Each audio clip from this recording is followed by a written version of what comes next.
Today, we're journeying to the incredible city of Haridwar to explore the story of a goddess who is believed to grant the deepest wishes of the human heart. You know that feeling when you wish for something with everything you've got, hoping that somehow, somewhere, a divine power is listening? Well, that very idea is at the core of the story we're diving into today. For millions of people, the answer to that question is found high up on the Bilwa Parvat hill in Haridwar. This is the sacred home of Maa Mansa Devi, a goddess whose very name is wrapped up in the power of our minds and our intentions. So who is she, really? To get a handle on her power, we've got to start with her name. What does it actually mean? There's this incredible direct link between her name and her power. Mansa actually comes from the Sanskrit word manas, which means mind, intention, or wish. So you could say she is quite literally the goddess of our mind's desires, the one who is said to make our sincerest wishes come true. So where did this amazing goddess even come from? Well, like a lot of ancient figures, there isn't just one simple answer. Her origin is told through a couple of really compelling stories, and each one adds another layer to who she is.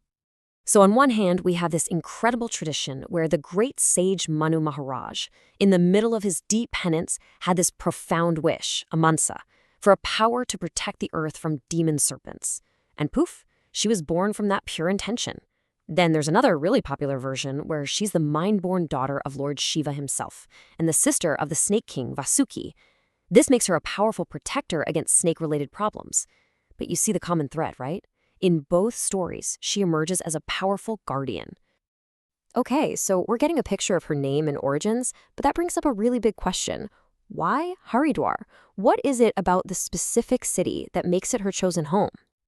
Well, the story goes that a long, long time ago, the sacred land of Haridwar was going through a really dark period. It was a time of great suffering and fear. The people there were dealing with this terrifying trio of problems. First, there was a constant, deadly threat from venomous snakes. On top of that, devastating epidemics were sweeping through communities. And to make things even worse, there was just this wave of unexplained, tragic events that had everyone living in fear. And right at this moment of crisis, this brilliant, radiant power appeared on Bilwa Mountain. It was Maa Mansa Devi.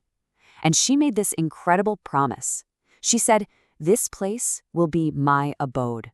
I will fulfill the wish of any devotee who comes with a true heart." And just like that, she became the city's divine protector.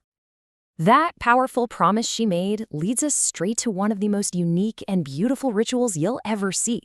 It's a real, tangible act of faith. It's this beautiful two-part pact.